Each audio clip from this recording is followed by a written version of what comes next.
Slept on Cinema is sponsored by Training Ties, the ultimate shoe tying tool. If you know someone who's struggling with shoe tying for any reason, Training Ties is the perfect solution. Another soulless, by-the-numbers attempt to resurrect a genre that made money for the studios in the past. Folks, he's literally old enough to be her grandfather. The stars are trapped in a series of nonsensical shenanigans and whiz-bang hardware wars. If you think Catherine Zeta-Jones is pretty, you will like this movie quite a bit. Forgettable otherwise. A snare for all those lured to theaters by Connery's name, Zeta-Jones' beauty, and the false promise of an enjoyable caper film. How can we make an entire motion picture based solely on a woman's rear end? An adventure movie without two brain cells to rub together. The legendary Sean Connery and the enthralling Catherine Zeta-Jones are less than the sum of their wonderful parts. The movie deflates early and sags from there. Handsome, hollow, and dramatically flat.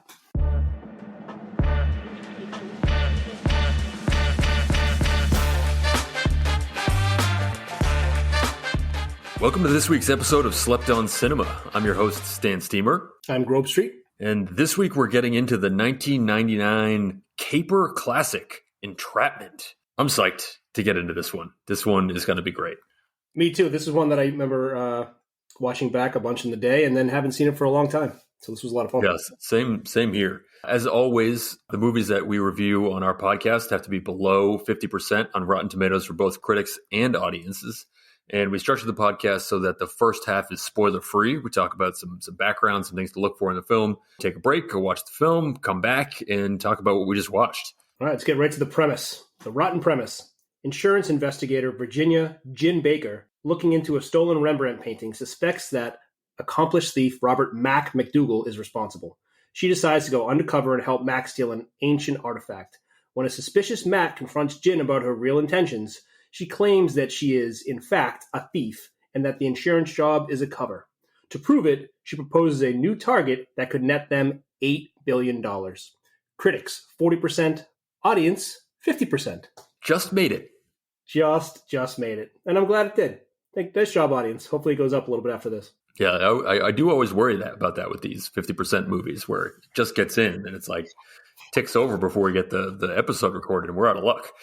Some of the reviews, and I watched this with my mom, and I'll talk a bit about what she said about it, but it's funny that this is one of the longer rotten premises I've read, which makes sense that a lot of people think this is a very convoluted movie. There's a lot going on. I mean, I'll give them that. I loved it all. Awesome.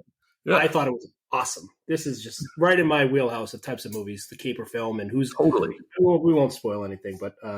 Yeah, caper is right up there with thriller. If you put one of those words in the description of the movie, and I'm definitely going to see it, and it's probably going to be awesome. Absolutely. A little bit of background. This came out April 30th, 1999, and it was the number one movie its opening weekend. So glad to be back with our true blockbuster. And not only was this the number one movie, it knocked off The Matrix. The Matrix had been 4 weeks in a row at number one. It took down The Matrix. I couldn't believe that this made our list because, like I said, I hadn't seen it for a long time, but I just assumed this is a known Sean Connery, Catherine Zeta-Jones, and known couple parts of this movie, that it was just a well-reviewed movie. Crazy that it took out The Matrix and was number one in the box office. Overall took in $212 million on a budget of $66 million. So this thing crushed.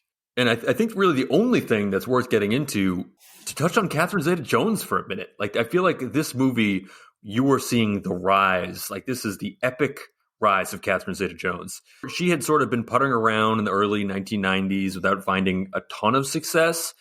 She picked up a small role in Titanic and apparently parlayed that into a bigger role. I guess Steven Spielberg really liked her, saw her role in the Titanic, was like, this is great.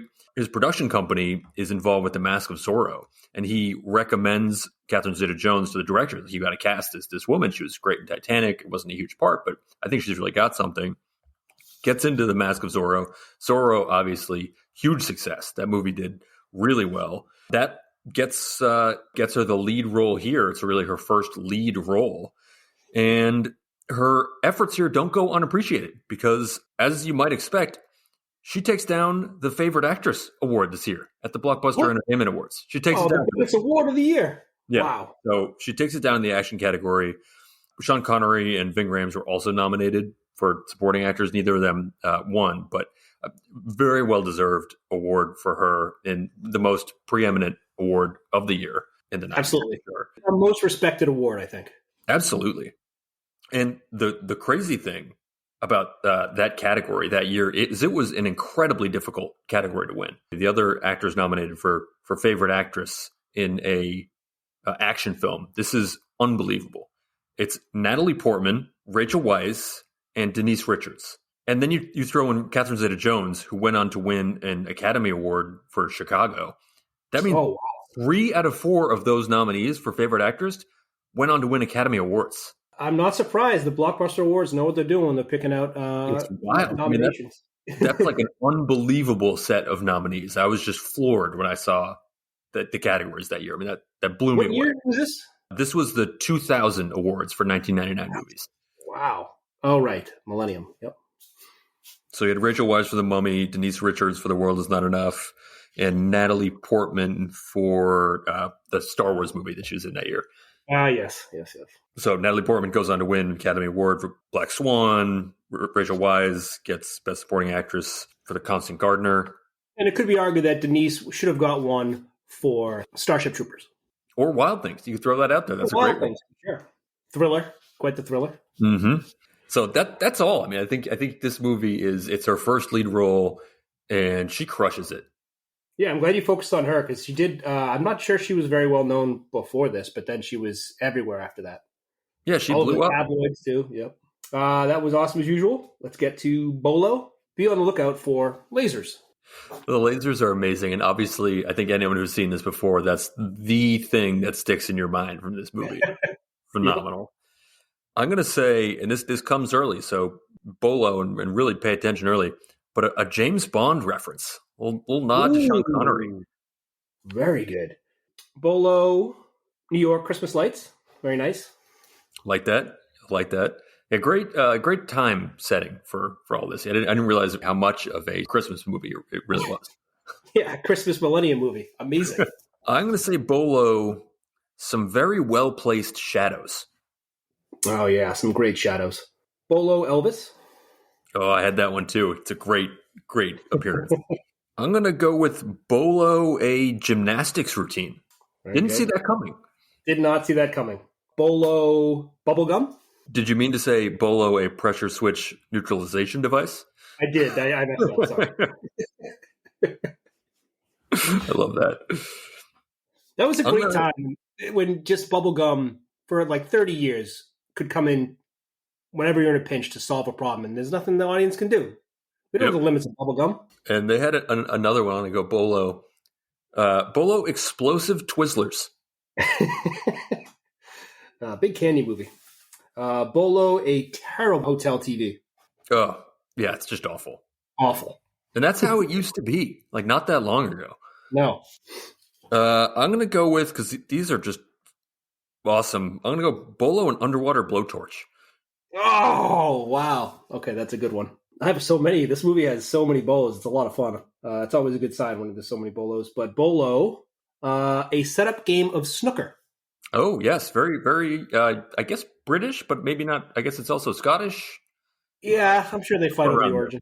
I don't really know how that works, but definitely. I'm going to go Bolo here. Bolo Rolf Saxon. He's a little-known actor, but when I saw him on screen, I was like, oh my God, what's this guy in? He was the CIA tech from Mission Impossible, the first Mission Impossible movie, in the super secure room using the... Oh, what? Wow. We got Ving Rhames and him from Mission Impossible. Yeah.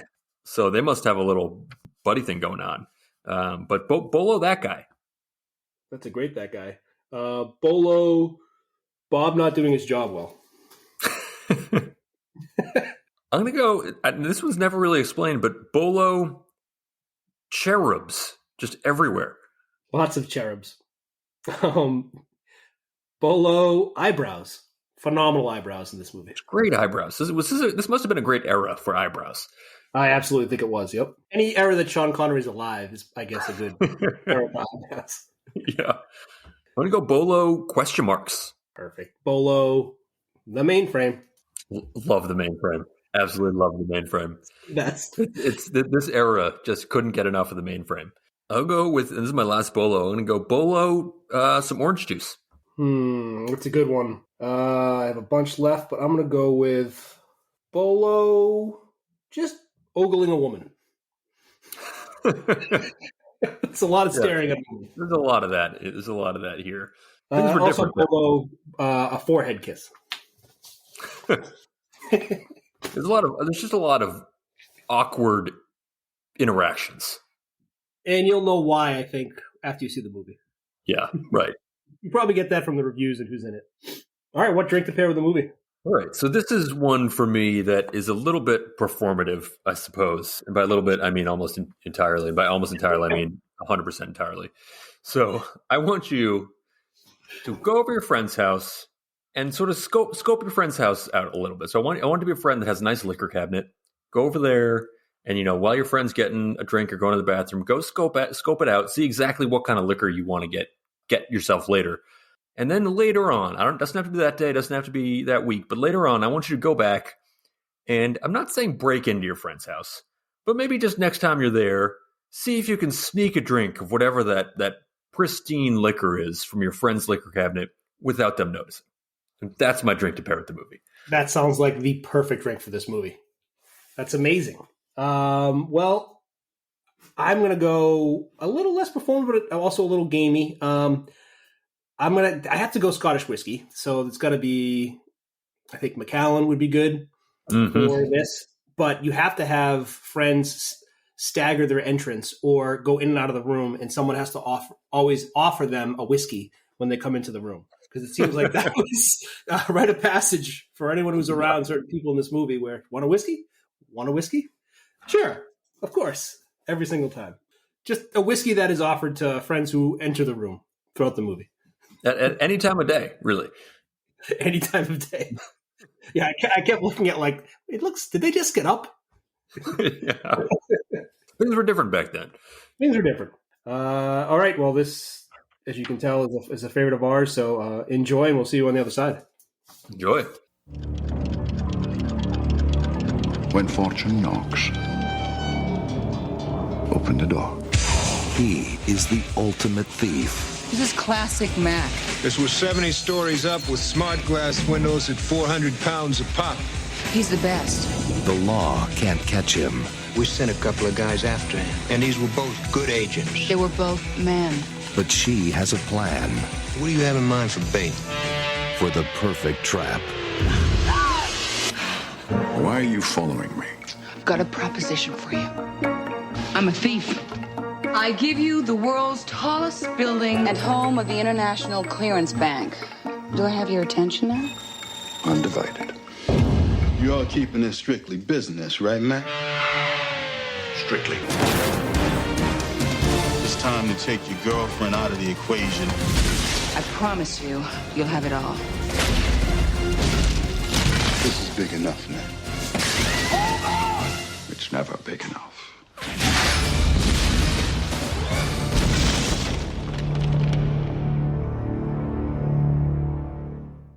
Slept on Cinema is brought to you by Training Ties, the ultimate shoe tying tool. If you know anyone who's struggling with shoe tying, Training Ties is the perfect solution. Or if you know anyone who just doesn't like tying their shoes, Training Ties keeps shoes tied all day long. Say no to Velcro and yes to independence with Training Ties. Welcome back. A lot of fun. Non-stop action. Non-stop, and just they kept volleying back and forth who you should trust, who you shouldn't trust, and you just don't know to the very, very end. Absolutely. And even at the very end, you could be like, well, maybe something was they're going on that we don't know about. Great point. It sounds exhausting to be with someone like that, though. Yeah. I think I neither you nor I would be able to put up with this. Or even like a day. One more double cross, and even if it's Catherine Zeta-Jones, like, all right, I'm like, you know what? I've had enough of you guys. Like, I'm done here. I'm gonna go back to my office job. Yeah, exactly. We were just talking about how we both have a massive list to make only our 4 choices. So let's see what happens here. You have the first pick in the draft. So my first pick, I'm just going with the heist genre generally. I mentioned this a little bit in the first half. Any heist movie, I'm in it. I'm absolutely in it. Like, there's even it's like pizza. Even a bad heist movie is going to be good. And so then when you get a good heist movie, it's going to be great. And you could just rattle off any number of heist movies that are among the best movies ever. I love your way of looking at heist movies because I totally agree. If someone's like, you ask somebody, how's that heist movie? They're like, pretty good. You're like, oh, that means it's going to be great. I can't wait to see that. If you say it's great, then it may be my favorite movie of all time. So it's always elevated just a little bit. Yeah, and I had just watched, right before this, I just watched the original Thomas Crown Affair. Oh, so great heist movie, and reminded me a lot of this film. I feel like there were a lot of parallels in terms of the like cat and mouse elements of you're not quite sure who's in on what, and someone's chasing someone else, but pretending to sort of be along with it. Yeah, rich guy who doesn't need to do it. Right. So any heist movie, sign me up. And this was a great one. Hold on a sec. I had a point there. Damn it. Lost it. All right. Great choice with that. I guess I'll go with one I mentioned before the break, too. My first pick in the draft. Oh, here's what I wanted to say before. So here's what I love about heist movies is it's not like a theft movie where you can just like crash through the wall, grab everything, use the tank from Extraordinary Gentlemen, just bash through the city in the vault and just grab it and kill a bunch of people. The heist is you're trying not to kill people. You're trying not to get caught, which is what makes it so smart. You can't just like have a bunch of guys with guns and time it and take hostages. None of that. You have to like sneak in and sneak out without being noticed. And I think that's what makes it so fun to watch a heist movie. Oh, yeah. And I know you and I were on a text chain with a number of folks a few months ago, and someone threw that out like, hey, what's a good heist movie to watch? And the suggestions, there were just people rapid fire right away, just dozens of movies. The list just goes on and on. And it's timeless. There's some great ones from the 60s and 70s. Like, it's every era. It's going to be a great time watching a heist movie. Yep. Which is funny because a lot of heist movies are elevated because they have such cool technology. But even just timing it perfectly works well for a heist movie. But great choice. I'll go to my first pick finally. Eyebrows. I mentioned it before, and I'll pick it again here. I mean, we have some... These are maybe three of the best eyebrows of all time. Sean Connery at his peak of eyebrowdness, super dyed and just all over the place, and masculine. You have Will Patton, who's all over the place too. He can't be in the shadows of Sean Connery's eyebrows. And then Catherine Zeta-Jones had the most requested eyebrow style in 2013. Now, it was a few years after this, a little while for the momentum, I think, to build. But you've noticed her eyebrows; it has that big like dip in it, and people loved it. It became a whole style. That's an amazing pick. That's an absolutely amazing fact. I didn't know they kept track of eyebrow styles, but I'm glad somebody is. I think it was one stylist in like LA said that it was the number one style in 2013. But I read it on the internet. It was a quote, so it has to be true. That's true. Yeah, I believe it. That's amazing. I mean, I feel like I need to go back and rewatch this movie now just to look at the fantastic eyebrows. I left off a lot of great eyebrows, so you will, go back through and just enjoy the rest. Those are the big three, but there's many other honorable mentions. Yeah, I wonder if this is a movie that stylists just, if they're like, oh my God, have you seen the latest eyebrow movie? And this is right. Like the pantheon of eyebrow movies. Entrapment? Do you want the Catherine Zeta from Entrapment? Do you want the Ving Rhames from Entrapment? What do you want?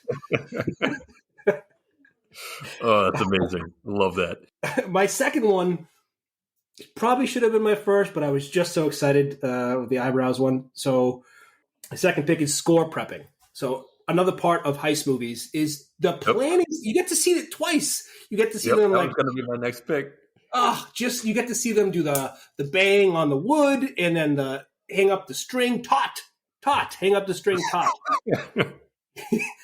You always have someone who's a little bit overly nasty teaching somebody else in some of these score scenes, the veteran, but it can go any number of ways. Sometimes there's a stakeout involved. In Heat, it's they pull out Al Pacino so that his crew can get a look at the cops. There's so many different things that can happen to prepare and set up for the heist. So I would say score prepping is one of my favorite things. It's like a training montage. Who doesn't want that? Oh, it's amazing. I had that as my next pick. I thought about making that my first pick. I mean, this movie probably has some of the best prep scenes of any movie of all time. And I think obviously the string and the laser prep is probably what this movie is most known for. And that whole sequence is just so well done. It's amazing. Then all those other ones too. They're just because you get to see it at first, and then you're sort of like when they're actually going through the heist, you're almost there with them because you feel like you went through the prep as well. So it's like it's one of those like you're really feeling as if you're in the movie when they go through those. I love you're on their side. Like don't forget the what is it, the pressure thing? You got to remember everything. Lift the leg. You practice this. So good. So good. That's an amazing pick. Took that right off my draft board. Well, I'm going to have to go to my next pick then, and I'm going to go with just the idea of tying this to the millennium and the timing for the millennium and the Y2K element of this, because I think people forget about Y2K and how real of a thing that was. That people were really panicked about this, and people were doing these trainings and trials to make sure that they were ready to handle this. And you go back and you see all these clips about predictions about what's going to happen, all this horrible, like, planes falling out of the sky and every traffic light turning green or, whatever it was. None of that came to pass. But I think this was like a real, just like a slice of a very specific era that I think people probably have generally forgotten about. And this like really gets it just right. And it's just like a cool thing. And you see in all the time, it's always like 24 hours until the millennium. It's like they don't just say like New Year's. It's always like the millennium. It's such a bigger impact. It was just great. I thought that was a great touch. It obviously fit in well with the whole plot of the film and the way they're just sort of structuring the theft at the end. It was just awesome. Yeah, you can't go wrong. There's so much like fun elements to the like 2000s-esque movies with main, like we always seem to joke about, but like with mainframes and the millennium. And I just love things that were a part, like you had to live it to experience like the fear or the attention that it was getting. It's like how our parents or something tell us how big a deal MASH was, or Dallas. We're like, all right, fine, it seems stupid. But like the millennium and being afraid of it was a huge part of the culture. And I'm a huge fan of things that were terrifying to an entire culture that didn't happen. So, that is a great one. We're going to die or whatever it may be, something we're all scared of, and it just didn't happen. Absolutely. All right, my next pick here, we talked about this a little bit before, but I'm going to go with all the double crosses. So many double crosses. And then at the end, there's like a little bit of a reveal when you find out that Mac was working with them the whole time. Because at one point you think that Ving Rhames' character is double-crossing Mac when it turns out later on that they were actually, in fact, working out. So you sort of cross that double-cross off. But as I was thinking about it more, they kind of double-crossed us, the viewer. Yeah, right absolutely. There. That was meant for us. Again, that was meant for us. And it, again, pulled you right into that movie feeling. You're feeling like one of the characters, just like they're getting double-crossed left and right. We were getting double-crossed. And it was great. Yeah, you don't have the 10,000-foot view on the movie and all the double crosses because you're part of it too. You have no idea who is actually doing what they're saying they're doing. So I love having the audience not know as well too. That was a great scene. This may have the most double crosses clearly of any movie that we've done on the podcast, but it would be hard pressed to think of another sort of small cast that had this many double crosses. I guess some of the Mission Impossibles that would probably have just so much faces being there is a film noir called Double Cross. So I wonder, that one might have more, but I'm actually not even sure. I wonder if that's about just one big double cross, not bunches of double crosses. It could be. There was a period early in the pandemic when there was like no new content coming out, and my wife and I just watched like 30 or 40 film noirs because there were all these sort of like heists. Yeah, you had that big period. Yep. We definitely watched that one, but I could not tell you what it was. That happened. The early pandemic movie binging. I saw so many, but remember so few. We did rank them after we watched every single one. We both put down a ranking, and then we tried to like grade what our favorite film noirs were. So that way we can at least go back and in the future I can make sure it's like, oh, I want to watch a film noir. I'll just know which ones to go back to. That's what we say we're going to do every single time we buy wine, and we never do. You should remember what's good, right? Nope. Did you average yours to come up with a collective score, or did you each have your own board? Well, we kept both, and then for the overall, we had an aggregate. Did you both have the same first movie?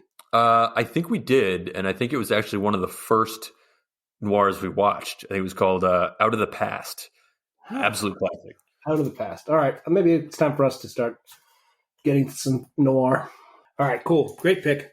My next two are kind of sleepers here. You know what? This is so big, it can't be a sleeper. So I'm going to go with Max, Sean Connery's training room fireplace. The one he had set up next to the whole, Catherine Zeta-Jones and the string thing. That fireplace is like as tall as him. It's amazing. As wide as if you laid out. It just looks like I could train for days in there. You're going to be so warm, cozy. It's just perfect for that castle.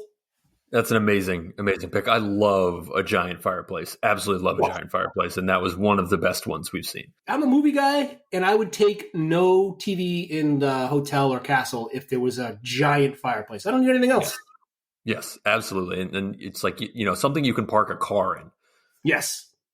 Yeah, I want to have a warning, like, be careful when you pull in. Don't put the car in the fireplace. Yeah, exactly. That's a great pick. I guess that one was a bit more of a sleeper than this one, but I misordered these. But the whole Rembrandt heist, all the different parts of the Rembrandt heist, like you weren't quite sure what was happening. It was very impressive what this person was doing, but then her reveal, and she's so cocky. She's like, I climb and I do this and I stole the Rembrandt.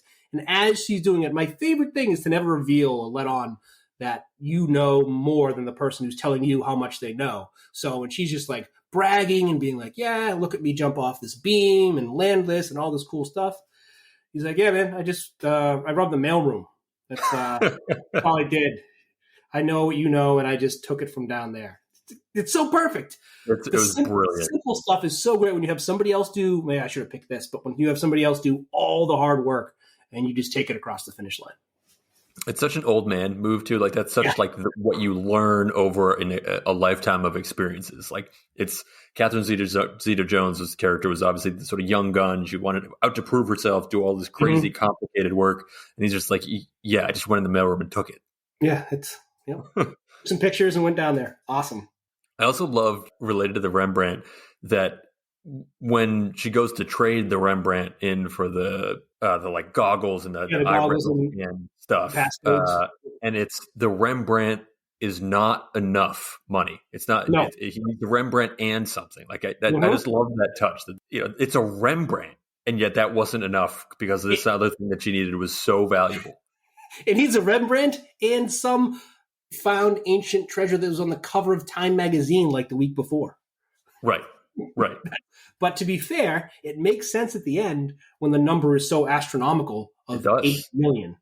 It does. They kind of they kind of lead you there because you're like, what could this possibly be? How could this possibly be worth this much? And then you see the number, and you're like, oh, yeah, okay, I get it. Yeah. If they had done like 100 million or 200, you're like, it doesn't work. Yeah. But 8 million, makes perfect sense. That guy was also an amazing character. I'm shocked he didn't get picked in the regular draft. He was absolutely amazing. He's picked in a category. We haven't been there yet. I can't wait. My sleeper pick, I'm gonna go with the fact that they used the tallest building in the world. Like, I feel like when I was a kid, knowing what the tallest building in the world was sort of at all times was like very important for some reason. It was always like a really big deal when there was a new tallest building in the world. Yeah, that was great kid fact. You have to know the tallest mountain and the tallest building. Yep. I was from a more less worldly crowd. It was more about the tallest building in the United States. Is back when it was for us. Yep. So this was the Petronas Tower, which was the tallest building when they filmed this, although it didn't last long because then I guess it got usurped in 2024. No, sorry. Is usurped the right word there? Yeah, that's correct. It got usurped in 2004 by the Taipei 101 Tower, which is now even taller. Does that still hold the record, or is that still the tallest? Yeah, the Taipei 101. That's just like you have this awesome badass heist movie, and it takes place in the world's tallest building, and it's just so cool. It's for $8 billion in the world's tallest building. Like they couldn't go for it more. Yeah, it was just awesome. Like on Millennium Night. Yes, exactly. They just every single thing they did, they just amped it up. Like, well, how could we make this the most extreme? Like, kept going for it, and it's fantastic. Oh, that's a great choice. So now our superlative for this one is favorite heist element. That's right. And there were a lot of good things to pick from here. I'll go first on this one. I love timing explosions with noises that happen organically. So the time when they have to time the little pressure bomb underneath to coincide with the clock ticking, and they have to nail it each time. I love when there's a sound that all the people who work in whatever building or facility already know. Maybe there's a drilling coming or there's thunder, like, from Shawshank Redemption, there's that thunder, and he has to time it with the rock so nobody else hears it. That stuff is just, I'm always a huge fan. Yeah, I love that. It reminds me, although I guess it wasn't intentional, but in the Indiana Jones and the Last Crusade, when he's banging away at the floor in Venice and the librarian is stamping the books. And it's like a little bit of a play on that move, because it's like the guy's stamping. He's like, wow, the stamp is so loud. But that's one of my favorite things. Yep. That's a great pick. My favorite is just, it's that thing that shows up right in the beginning of the film, but that base jump rope thing. That was just, I saw that. I forget what it was. Yeah, I was just like, how is everyone not using these in every single heist ever? It looked so cool. It had the exact right coordinates or length or whatever it was. And then it also shows up in the corresponding Seal music video that goes along with it. And which is, if folks haven't seen that, you have to see it, because that is the music video. Obviously, the song runs in the credits in this film, but the music video has characters from the film in it, and it's its own little movie. Like it's a separate not just piece from the movie; it's separate. Yeah, they have some pieces from the movie, but then some pieces from their own little tiny music video movie. And Seal, and they use the same device there because it's that awesome. If we get one more Seal music video to a movie, I think we have to change the name of the podcast, because we have Batman Forever, which is one of the best ones ever, and then we have this, and both videos are just a show to watch. So if you're not sure what we're talking about, go Google Seal or YouTube Seal in this movie, and you will enjoy yourself. And he does such a good job with that rope, whatever it's called. Oh, so cool. It's so seamless, his transition. It's amazing. I mean, I think we're definitely a Seal music video podcast. Big time. Sure. Yeah, it's too bad That's My Boy didn't have a big Seal song in it. Could have changed everything. Everything. One change to be a blockbuster? What do you got? So, as many of our films, this straight up was a blockbuster. But to really put it over the top and maybe have some more longevity, I think you have to move the laser scene to the end of the final heist has to have the laser scene. I think that's the piece of this movie that's stuck in everyone's mind. You say Entrapment, people are like, the laser scene or the rope practice scene. That's the little nugget from this movie that's stuck everywhere. It was obviously featured prominently in the ads and the trailer for the film. And I think sort of once not that the final heist wasn't awesome, because it was, but I think once you see the laser scene, and like it's just so tough to have that next scene live up to the laser scene, because that's, especially watching it now when you're used to the decades of that being what you remember, that it's a little bit of a come down after that happens. So I think it's a little thing, but you just figure out a way to incorporate that into the final one instead of the first one, put something else in the first one. And that's just a dynamite movie that everyone is all into. That's a great point, because when we both said we hadn't seen the movie in years, but I thought in my head the final caper was the heist scene with the lasers and her going under the lasers and everything else, and I was like, oh wow, I didn't even realize there was another one after this big one, and there was like 3 altogether. So I couldn't agree more. Just finishing on that the heist that everyone remembers. Mine, so my mom's was too confusing and couldn't keep people together, along with too many double crosses. So if for the over 70 crowd, if that's what they're looking for a blockbuster, I think those would be the changes.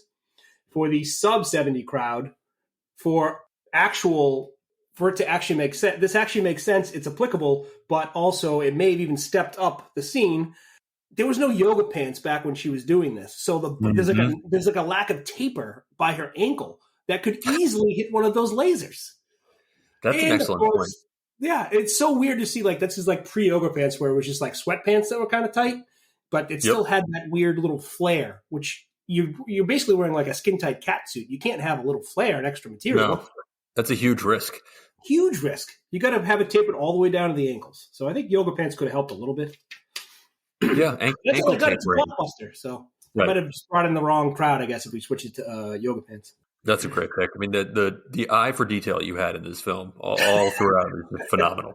It's the only place it's applicable. Watching movies and being an idiot about them. Spin-off ideas? All right, spin-off ideas. I'm going to go first because I'm pretty sure I know where you're heading, and it's a much better idea than what I have. So I'm just going to go say mine first because otherwise I'm not going to be able to say it.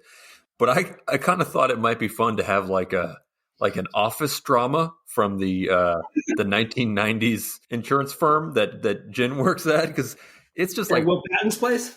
Yeah, Will Patton's place, where he's one of the absolute worst bosses ever. He's hitting on her and like kind of asking her out. Not if she says no. The absolute worst way. Like, he seems like an absolutely horrible boss. And then you got Jin, who's like scamming the whole place on the side. I'm sure if that kind of thing is all we know from two employees, there's probably all sorts of ridiculous shenanigans going on. And obviously Mad Men was a huge hit in the 60s era office culture. I think the 90s are due for some of that. I couldn't agree more. And she did say that she was at that facility, that firm, for 5 years. Yeah, let's see those 5 years. If that's an office thing where, you know, you have your inter-office relationship dynamics and everything else, the power plays or whatever, and the final episode of this 5-year run is this massive heist, that's a pretty good payoff. Be amazing. Be absolutely amazing. Like, imagine if Mad Men, the final season, was a heist. It'd be unreal. Yeah, or The Office. But I totally agree. Yeah, that'd be great. Maybe they should just have, like, Sopranos could have just ended with one long heist. Let's just end these long shows with an awesome heist that's been building up in the background. I don't think that's any better than mine. I think that's a great idea. But I just was interested in, I said Rise and Fall, but I'm going to just call it the Rise of Conrad Green, where he's able to have these sort of connections. He sits around smoking his pipe, being horrible to everyone around him, collecting all these like world artifacts that are just essentially priceless to give away some clues kind of verbally. Don't kill a mosquito with a cannon. And he just screams at people the whole time. He's not a very imposing guy. This isn't like a little Jabba the Hutt, but he's not going to like, I think he's like 5'5". He's just kind of like a big guy sitting down. So How did he amass this fortune and this power to set up the heist? And I want a little Marvel-esque last scene where they show him like get out of jail from entrapment. So it's open for, there's like a prequel, and it's letting you know that there might be more of Conrad Green going forward. Yeah, I loved that character. You could tell the actor playing that role he had more fun in this movie than anybody else in the whole thing. And I think he would probably sign up for a whole series of TV shows, films, whatever it is, for free because he was having so much fun. So there you go. You saved on the acting. So much fun. Maybe you see him like young and fit, and then all of a sudden he's just this powerful like Godfather figure. I don't know. It can go any number of ways, but I want to see more Conrad Green. Yeah, I think so too. I think that's an amazing pick. I would love to see that. That character was phenomenal. All right, let's get to the notes. Anything we missed? I'll start off real quick. This is a Christmas movie. I think it is a Christmas movie, and it's also a New Year's movie because there's not a ton of New Year's movies. New Millennium movie too. Yeah, definitely New Year's movie. I like that they were synchronizing their watches. I never totally knew why, but I feel like when I was a kid, that was a really important thing too. You always had to, if you were doing something with somebody else, it was always like, all right, we got to synchronize our watches. And I never really even knew what that meant, but I like that they do it here. You just hope they didn't have that like 100th place on their digital watch so that you would never quite sync. You just need like that extra decimal, the 10th place. That's enough. I also liked seeing the secret parts of the skyscraper. It kind of reminded me of Die Hard a little bit. We get to see all these like hidden parts of the building that you know must be there, but you never get to see them. I've got I enjoyed the cutting the red wire. Always fun to see that. Smart glass windows. I don't know what that means, but it's supposed to work. Yeah, I had that same thought. I was like, oh, smart glass, huh? That sounds important. But I have no idea what that means. I have no clue what it means. I didn't know smart glass would even. In my head, I wouldn't think that it would be attributable to keeping robbers out of your house. I thought it'd be something else, but smart glass, very strange. Never carry a gun. You might be tempted to use it. I thought that was a nice line. Yep, If there I'm were some late, great lines. Yeah, if I'm late, it's because I'm dead. Well, you were late and you weren't, so you lied. I also liked there's like a judicious use of cursing. There's very few curse words in here, and when they were used, they really landed because of how infrequently they were used. And that's, I think, the best way to use them. Yep. What about? Did you ask your wife? I asked mine on what's the etiquette on buying a dress that's 2 sizes too small on purpose? What was up with that? I didn't understand that at all. I'd be like, okay, this is incredibly uncomfortable. I thought I knew. I thought, just to mash the boobies out of the dress or whatever. But then she was wearing like a nice dress where it didn't even quite make sense. But I thought that was what Ving Rhames was going for. Like, I assumed that's what he was going for, but because then Sean Connery's character then says it to her. I'm like, what are you doing saying that to her?